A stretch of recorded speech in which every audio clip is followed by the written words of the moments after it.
What's up, guys? This is Dice Squad, the only show that doesn't require a pocket translator to translate the rules for you for all board games, card games, and all tabletop RGP video games. You name it, we cover it. I'm Adam Campbell, Marshall Dice. And I am Todd Evangelista, General Dice. And we have quite the show today. Episode 2. We are back in action, aren't we, Todd? Yes, we are. Even though the weather has tried to stop us, all things have conspired against us, but we're still here. We're still doing it. We are still bringing the games to you guys. Our mentor, Tom Vassell, told us do it whether you want to or not, and that's what we're doing. Well, we're kind of reporting here in a different location. Why don't we talk about that? We usually use the Old Town Hall, North Olmsted, for our podcast, but unfortunately the Guiding Eyes for the Blind had a bunch of dogs in there, and so we would upset the German Shepherds, and that would not be good. So we have come to our friend Beverly Martindale's house, and she has a very big house. Unfortunately, when the guy was plowing the snow out, he had a flat tire and really delayed us too, but everything's gone wrong. Now things are ready to go right. Oh, Marshall yeah. Dice? Oh, yeah. You got it, General. So what are we going to talk about today? We're going to talk about one of my favorite games, Kingsburg. That's Oh, man. right. Kingsburg. Now, just a little history of the game. First of all, it was designed by Andre Chiarvezio and Luca Iannacco, and I'm butchering those names, so I think I got their first names right. But they designed the game. It was first published in 2007 by Fantasy Flight Games, and at first I don't think it did well, but it didn't really set the world on fire. Then in 2009, To Forge a Realm, the expansion came out and really made the game a lot better. It was published by Fantasy Flight Games. Fantasy Flight, of course, now known for how many games they publish. They do a very nice job on the components. We have, what other games do we have by Fantasy Flight? Descent. Descent. That's another game we'll probably talk about in future episodes. And Adam is painting our figures for Descent. Yeah, that's taking quite. That's a story in of it itself. We'll do that one time. It wasn't Elder Sign also another one? Elder Sign, Arkham Horror. I have Twilight Imperium. I haven't played it yet because it takes about 8 hours to play. They have the coffin-sized boxes that have all kinds of stuff in there.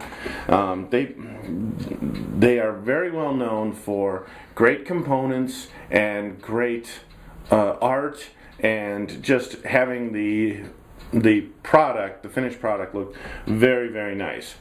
Also, when we played Descent the first time, and when we played Elder Sign the first time, and when I played, a new one is Eldritch Horror, which I enjoy. But even when we played that one, if you buy the first edition of the game, you really feel like a playtester. There's all kinds of questions that are just not answered by the rules. And Call of Cthulhu, I have Netrunner. Netrunner's another one that we're eventually going to play and review. Race for the Galaxy? Race for the Galaxy, no. That one's I'm going to have to look that up. I can't remember who publishes that one. But they do, again, Fantasy Flight does a lot of space themes, a lot of fantasy themes, and very well respected. So when they put out Kingsburg, it kind of passed me by the first time, I'll tell you that. Somebody told me it was good, and I looked at it, you roll the dice and you put it on the guy. I said, this is too simple. And I just passed it by. But when the expansion came out, they re-released it. Mm-hmm. And I picked them both up at the same time. And I did play just Kingsburg without the expansion. But since the expansion has come out, I'll never play it without the expansion. Well, they offer, and they also offer, a nice box to keep the game in. And it's the artwork is great. And the board itself is very detailed, and it's a nice game. Yeah, and I have played it with all kinds of people and have really enjoyed it. Let's get into how to play Kingsburg. All right. How do we play this game? Well, first of all, it's very important to see the board. Almost everything you need is right there on the board, including, which I didn't know, but this is a caricature of one of the designers. I believe this is Andre, and this is Luca, which I didn't know. I did not know that. And we have little names for all of the people, and these are your advisors. The way you play Kingsburg is very simple. You start with 3 dice, and each person has their own color. So they have red or yellow, blue, green, or black. And it can play up to 2 to 5 players. There's some wonkiness with the 2-player, but it does play very well. It's not like a completely different game. It plays the same, just have to roll a few extra dice. But you roll your 3 dice, and then you take everybody's number and put everybody in order from the lowest number to the highest number. The lowest number is going to go first, and they're going to put their dice on the advisors. They're going to pick one advisor to influence, and that advisor will give them resources. Either a victory point, a gold, a wood, a stone, or multiple resources, or shields to help them fight the monsters at the end of the year, which we'll get into in a little bit. But then the next person goes, influences one advisor, next person influences an advisor. When you get back to the top, if that person still has dice left, that person can influence another advisor so long as the number is open. And that is key, because you want to try and block out some of maybe the lower numbers, so the other person has to pass rather than get those lower numbers and get more resources, because once you have the resources, you're going to use those resources to build the buildings. Yeah. And this is from the expansion. The original only had 5 rows of buildings that you could build in 4 different columns. In the expansion, you have 7 rows of buildings in 4 columns. Now, each building, you start from column 1 and build 2, 3, and 4. Or you can just build anything in column 1, and it tells you in the circle what they need. So if you want to build a guard tower, you would pay 1 gold and 1 stone. You would get 1 victory point for building the guard tower, and it gives you a little special power, +1 in battle. If you have the inn, you don't get any victory points, but it only costs you a gold and a wood. Stone is kind of a little harder to get. And in the inn, every summer you're going to get a +2 token, which can help you when you roll add +2 to your dice. And those special powers come in handy. Yes, they do. And you're going to need them. And each row has a different theme. So like for instance, row B is themed with the church, and this gives you a lot of victory points and some help, especially in re-rolling dice and getting a second chance at things. The row C is maybe a mercantile row, and they give you chances to the market. You can +1 or -1 on your dice. The inn gives you +2 tokens. The farms actually give you an extra white die to roll. So you'll be rolling 4 dice while everybody else is rolling 3. Unfortunately, the farms also take away one of your shields in battle.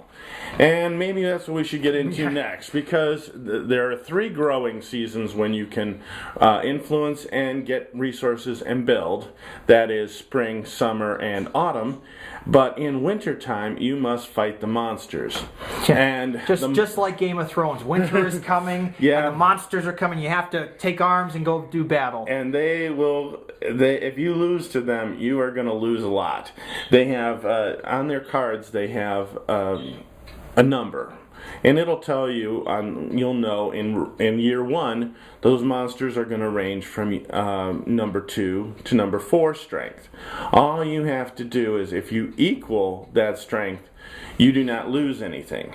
If you exceed their strength, then you gain whatever the benefit is at the bottom of the card. But if you are under their strength, then they beat you and they destroy a lot of stuff. They'll take your resources, they may even destroy a building, or you'll lose victory points.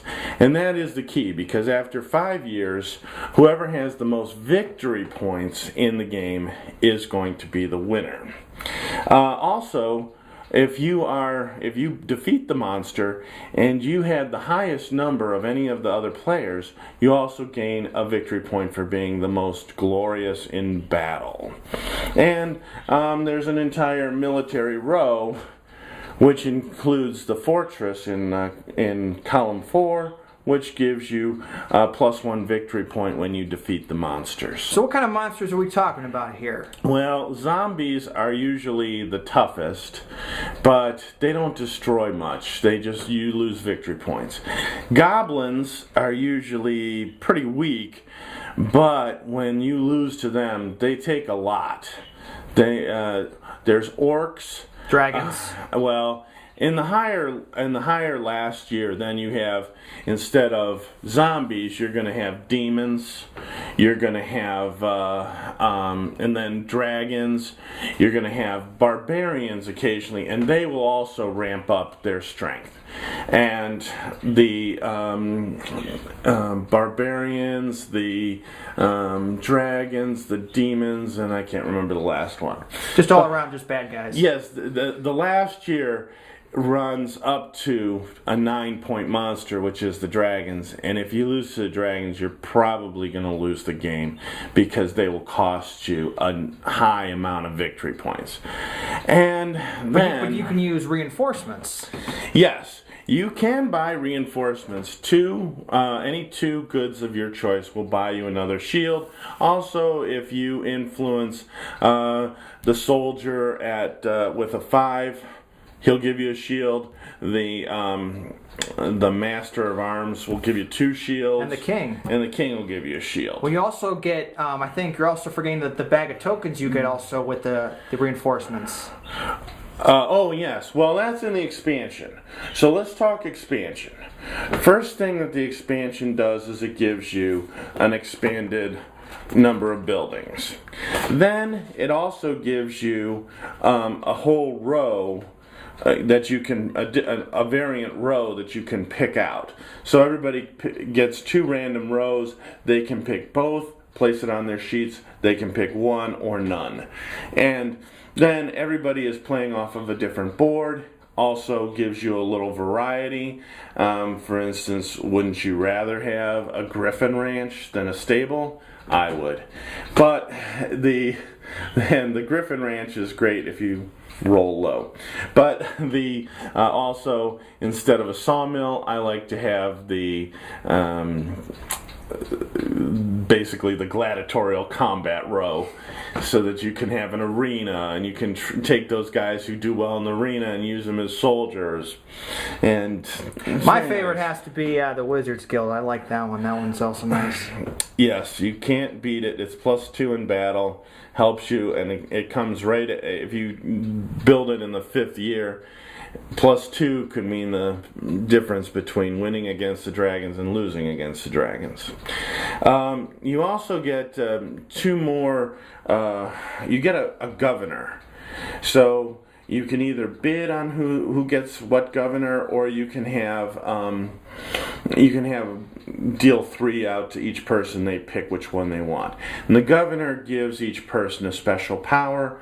Some of those powers are almost exhausted after the first time you use them. So somebody will give you 6 victory points, or somebody will give you a bunch of resources to start with. And those are fine. Others will give you another option on your rolls. Like the fairy gives you an extra white die in summertime. just different things along the way. Also, there's a bunch of them who give you goods at the end of the year, and that will be an ongoing thing. So they really make the game a lot more interesting, a lot more variety, and I would always play with those governors if the offer came along. When I teach people now, I usually go with the governors, and I go with the next thing, which is each year some random event happens. For instance, you might find a new forest, you might get more wood in each building season. You might find a new quarry and you get more stone in each building season. But there's a typhoon. Yeah, some of them are really bad, where at the end of the year you have to guard against that typhoon and you have to spend 2 stone or else you lose stuff. And everything gets washed away. And if you have, hopefully you're lucky and you get 5 nice things happen to you and everybody likes it. But if you have 5 bad things, one of the worst is it can give +1 to the monsters. And if you've been planning for those dragons to come up at 9 and they come up at 10, that's pretty hard to beat. It's kind of like South Park. Don't worry, the dragons are coming. Yes. When? I would always play with those. I'd always play with the governors. When I start people off, I always play with the 7 rows of buildings. But I don't always play with here's 2 random rows of buildings. It's just too much for them to cover. And how you're going to make a decision on I want this instead of this when you don't even know what the 28 buildings are. Anyways, the other thing that's more controversial is when you would fight the monsters, in the original game you'd roll a 6-sider, and whatever that 6-sider came up, that's the amount of troops that the king would send to help you fight the monsters. So you could just sit back and say, oh, I'm hoping it rolls a 6. And, if you get lucky, those dragons aren't even going to be a problem. But with the expansion, they have shields. And the shields are numbered 0, 1, 1, 2, 3, 4. And you have to choose 1 each year. And the one that you have at the end left over, since you have 6 shields, the last one left over is victory points for you. So if you can save that 4 shield until the very end, you're going to get 4 victory points. But it's nice to know you have it if you need it to beat the monsters. And also, we forgot to mention that the Queen and the Sergeant at Arms allow you to look at the monster that's coming in winter, so that you can prepare. Well, let's talk about let's go into some of our favorite characters we like to use for influence in this game. What are some of your favorites, General? Well, let's see here. Obviously, the Queen is the number 1. She's unbalanced. It's hard to roll a 17, and she gives you 3 victory points, 2 goods of your choice, and you get to look at the monster, all of which are superior powers. And if you can keep influencing the Queen again and again and again, 3 victory points, 3 victory points, 3 victory points, that's going to add up, and you're going to be hard to beat. Most people don't like the King. I think he's okay if you have the stable, which instead of getting 1 shield at the end of the year, you're going to get 2. Now, he gives 1 of each thing. My favorite is the Wizard, because he gives you 4 gold, and also I think with the Thief here, that can turn a victory point into any of your 3 goods. Because if you're low on some stuff, you can also get, you can transfer 1 victory point to 3 goods of your choice. Yeah, see, I like to try and stay off of him because I don't want to give up that victory point. I would rather have 15. He gives you 1 of each good. But there's certainly a usefulness to being able to pick which goods you have. But sometimes I'll go for 12. Yeah, 12 is also the princess. No, that's the Duchess. The Duchess. And she gives you 2 goods of your choice and a +2 token. And what is good is, let's say you have 10 and a +2 token, you influence the Duchess, you get 2 goods of your choice, and you get the token back. So you can keep influencing her again and again and again, and if you can get, if you're lucky enough to roll, say, a 14, I would rather take it as a 12 and a 2. So I get a gold and 2 goods of my choice, rather than a 14 where I lose a victory point. But it all you depends can't on always get that too, because somebody else goes along and they take it away from you. So, it's kind of a crapshoot there. How do you feel about the Alchemist? We didn't explain too much about him. He's very tricky. It's very... You take one of your goods and you turn it into the other 2. So if you have a stone, you're going to turn it into a gold and a wood. If you got a gold, you're going to turn it into a wood and a stone. And you're only getting one good. It's just that you're manipulating which goods you get, and he is he's the lowest number where you can get a stone.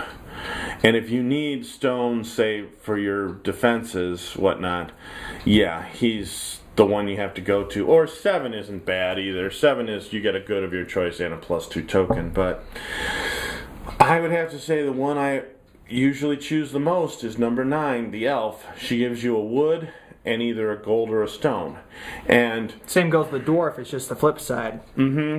But I find it's easier to roll a 9 than it is to roll an 11. And hopefully when you roll the 9, you also can get maybe a 2 or 3 or 4 as the other die, so that you get 3 goods instead of 2, because that's the name of the game. You need the goods to build the buildings give you special powers. That's where it's all about. In fact, I usually choose a military strategy, but I have heard people say you've got to go for the church strategy, and the church gives you 24 points if you can get all 4 of the church buildings built. And 24 points, that's almost halfway around the board. So let's talk about some of our favorite memories of Kingsburg here. I know you have quite the story to talk about last episode. Well, yes.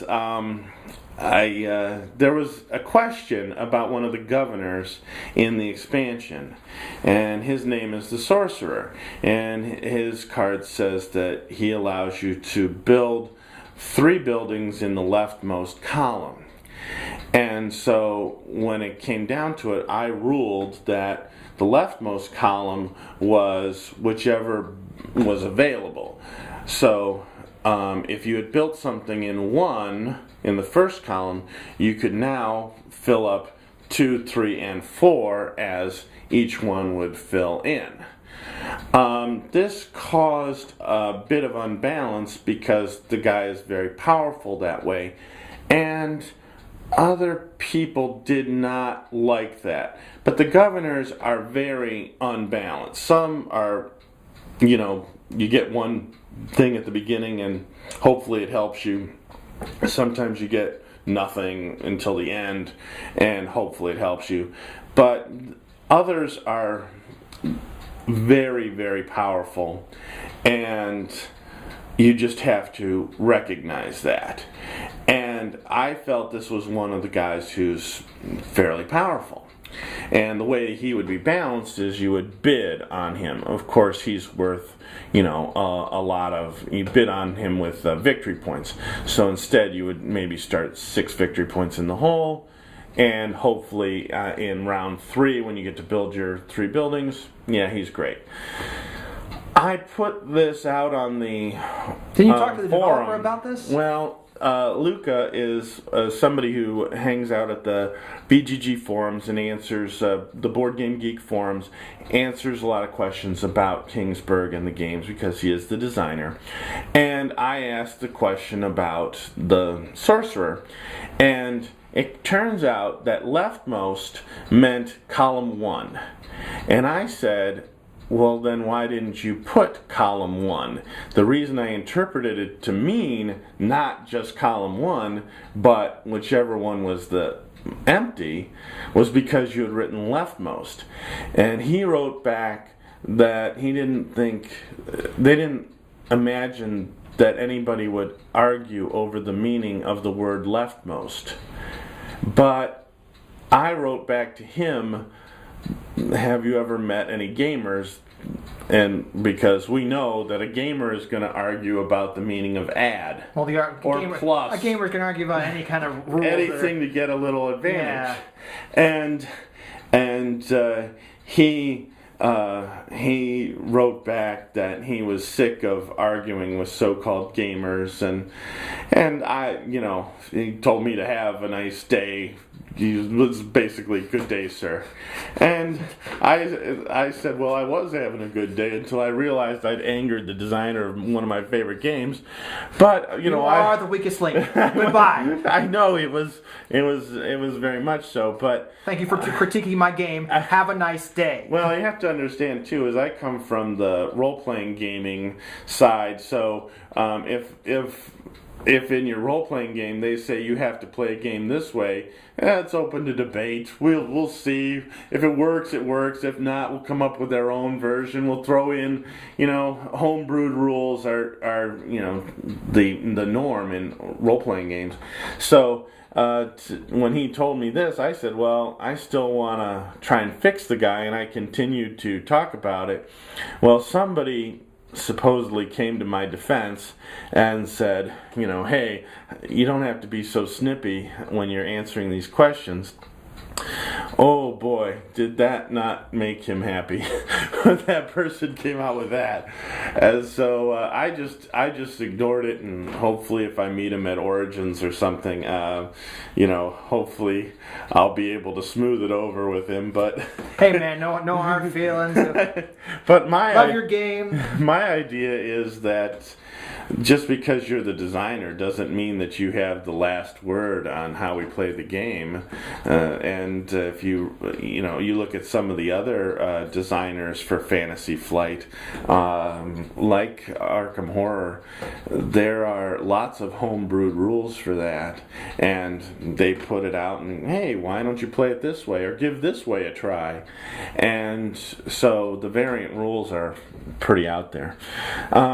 But as far as the players, we have really enjoyed the game, I think. Well, I think my favorite story about this game is when you first introduced me to this game, because we would go we'd go past 100 points, or we'd get so good we would go twice around the board. I've never gotten 100 points. Well, we did get. I have gotten 68. That's my.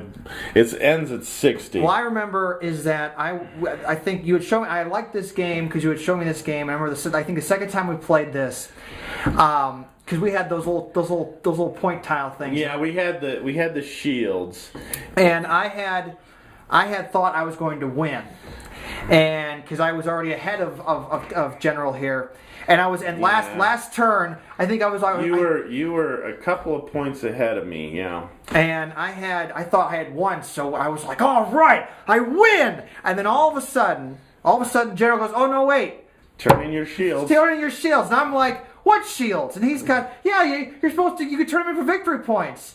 And I remember I was like, what? Yes, and you had a 1 or a 0 left, and I had the 4 left. Oh. And so I went ahead of you by 1 and just won it. And I was like, oh, there it is.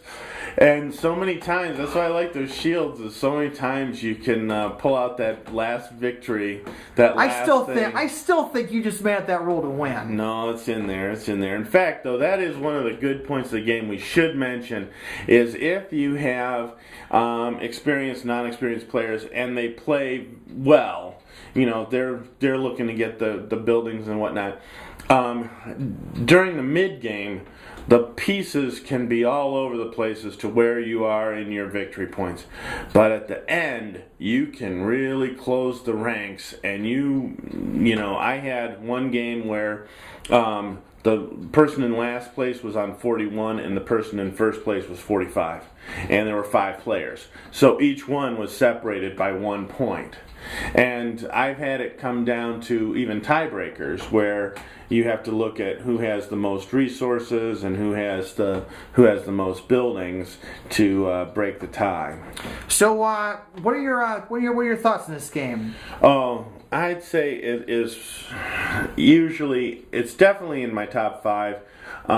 Frequently my number one game. Also, Better than Red Dragon?